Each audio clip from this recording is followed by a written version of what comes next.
দর্শক, শহীদ রাষ্ট্রপতি জিয়াউর রহমান ও বেগম খালেদা জিয়ার সমাধিতে আছেন সহকর্মী মামুন আবদুল্লাহ। সরাসরি কথা বলবো তার সাথে। মামুন, শহীদ জিয়া ও বেগম খালেদা জিয়ার সমাধিতে আজ শ্রদ্ধা জানাতে আসা মানুষের ভিড় কেমন দেখছেন, বিস্তারিত জানাবেন।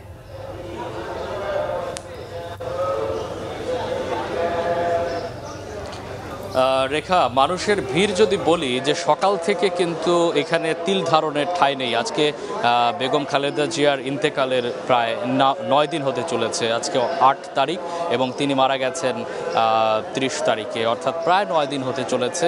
এই 9 দিন পরেও কিন্তু তার প্রতি যে মানুষের ভালোবাসা, মানুষের যে শ্রদ্ধা, সেই শ্রদ্ধার কিন্তু যে বেগ, সেই আবেগ কিন্তু এখন পর্যন্ত রয়ে গেছে। আপনি দেখতে পাচ্ছেন মানুষের যে ঢল, সেটি কিন্তু এখন পর্যন্ত তার কবরের কে ঘিরে, যেহেতু এখানে শায়িত আছেন বাংলাদেশের সাবেক রাষ্ট্রপতি জিয়াউর রহমান এবং তার সহধর্মিণী, গণতন্ত্র উত্তরণের যিনি পথ দেখিয়েছেন, যিনি সাবেক 3 বারের প্রধানমন্ত্রী বেগম খালেদা জিয়া, তার প্রতি মানুষের যে ভালোবাসা, সেটি কিন্তু আমরা তার জানাজার মধ্য দিয়েই দেখেছিলাম।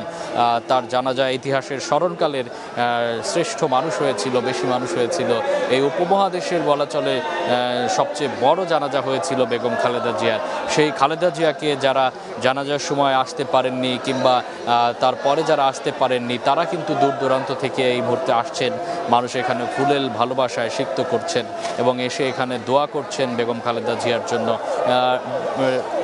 দেশের বিভিন্ন প্রান্ত থেকে আসছেন, আমরা অনেকের সাথে কথা বলেছি এবং অনেকে কিন্তু তাদের যে পরবর্তী প্রজন্ম, ছোট ছোট বাচ্চাদেরকে নিয়ে এসেছেন। অনেকে বলছেন যে আমরা আসলে জিয়ার শাসনামল দেখেছি, বেগম খালেদা জিয়ার শাসনামল দেখেছি, কিন্তু আমাদের সন্তানরা কিন্তু বেগম খালেদা জিয়ার শাসনামল দেখেনি। তাই তাদেরকে একটু পরিচয় করাইতে নিয়ে এসেছি বেগম খালেদা জিয়ার কবর এবং জিয়ার কবরের সাথে।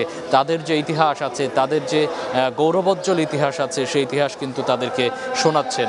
এবং বেগম খালেদা জিয়ার যে গৌরবোজ্জ্বল যে স্বাধীন সংগ্রামের যে ইতিহাস, সেটি কিন্তু পরবর্তী প্রজন্মকে পথ দেখানোর জন্য বলছেন। কিছুক্ষণ আগে এখানে এসেছিল মুক্তিযোদ্ধা সংসদের দলের প্রধানরা বলছিলেন যে বেগম খালেদা জিয়ার অবদান স্বাধীনতার সময়, অর্থাৎ 26শে মার্চ যে ভাষণ বেগম শহীদ রাষ্ট্রপতি জিয়াউর রহমানের, সেই ভাষণের অবদান কিন্তু বেগম জিয়ারও কিন্তু একাত্ম হয়ে আছে, সেটি কিন্তু তারা স্মরণ করছিলেন।